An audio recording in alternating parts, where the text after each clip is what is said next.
Tingkatkan rahasia miras selama Ramadan, 230 liter Shopee kembali diamankan polisi. Polresta Pulau Ambon dan Pulau Polease terus meningkatkan kegiatan razia minuman keras atau miras tradisional jenis Shopee yang masuk tanpa izin di kota bertajuk Manise selama bulan suci Ramadan 1443 Hijriah. Dari razia tersebut, Polsek Salahutu menyita 230 liter Shopee tanpa pemilik. Hal tersebut disampaikan Kasih Humas Polresta Ambon, Ibda Moyo Utomo, di ruang kerjanya Kamis 14 April 2022. Kegiatan ini dilakukan rutin setiap harinya di Pelabuhan Laut Penyeberangan Hunimua, Desa Liang, Pulau Ambon, Kabupaten Maluku Tengah, maupun 4 pelabuhan lain di Kota Ambon. Ratusan liter Shopee ini disita dari dalam mobil truk nomor polisi DE 7398 asal Masohi, Maluku Tengah. Lanjut dikatakannya setelah diamankan, barang bukti tersebut dibawa ke Mapolsek Salahutu untuk dimusnahkan nantinya.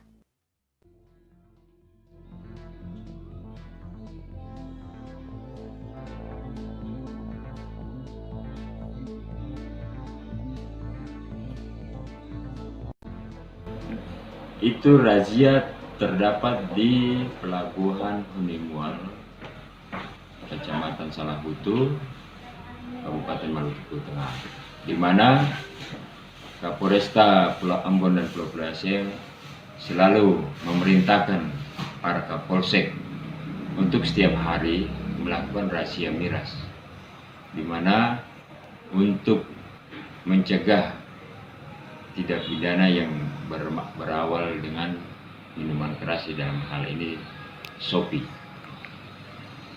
di mana Kapolsek Salahutu telah melaksanakan perintah Kapolres melakukan razia miras dan ditemukan jenis Shopee sebanyak 230 liter. Kemudian miras tersebut karena pemiliknya tidak ada, mereka cuma menitipkan di kendaraan atau di mobil, sehingga barang bukti dalam bentuk Shopee ini diamankan di Polsek. Sudah dimusnahkan kemananya? Untuk sementara masih dikumpulkan. Terima kasih sudah nonton. Jangan lupa like, subscribe, dan share ya.